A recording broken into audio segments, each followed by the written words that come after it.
আর এই ঘাটালে দেব বনাম শঙ্কর যে দ্বন্দ্ব, তাতে যে ধুন্ধুমা, সেই ঘটনায় ক্ষুব্ধ তৃণমূল শীর্ষ নেতৃত্ব। ঘাটাল সাংগঠনিক জেলা সভাপতির রিপোর্ট তলব। কথা বলবো, প্রতিনিধি আবির ঘোষাল রয়েছেন সঙ্গে। আবির, প্রথমত হচ্ছে যে ঘাটালের তৃণমূল কংগ্রেসের যিনি সাংগঠনিক জেলা সভাপতি রয়েছেন, তার কাছ থেকে রিপোর্ট চেয়ে পাঠিয়েছে দলের শীর্ষ নেতৃত্ব।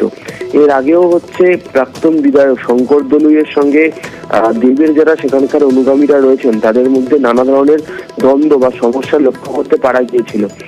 বিভিন্ন সময় দলের শীর্ষ নেতৃত্বকে এই বিষয়ে হস্তক্ষেপ করতে হয়।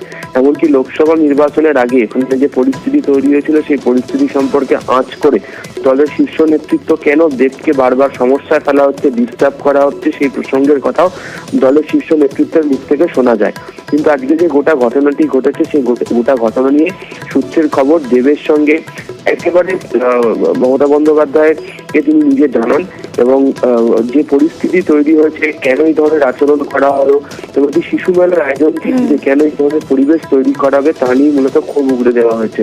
ফলে ঘাটাল সাংগঠনিক জেলা সভাপতি তিনি কি দেখেছেন এবং কেন এই ধরনের পরিস্থিতি এবং কি করে প্রাক্তন বিধায়কেরই বা অনুগামীরা সেখানে এইভাবে পৌঁছলো, তা নিয়ে নানা প্রশ্ন উঠেছে। তারই পরিপ্রেক্ষিতে ঘাটাল সাংগঠনিক জেলার কাছ থেকে রিপোর্ট চেয়েছে তৃণমূলের শীর্ষ নেতৃত্ব। বেশ।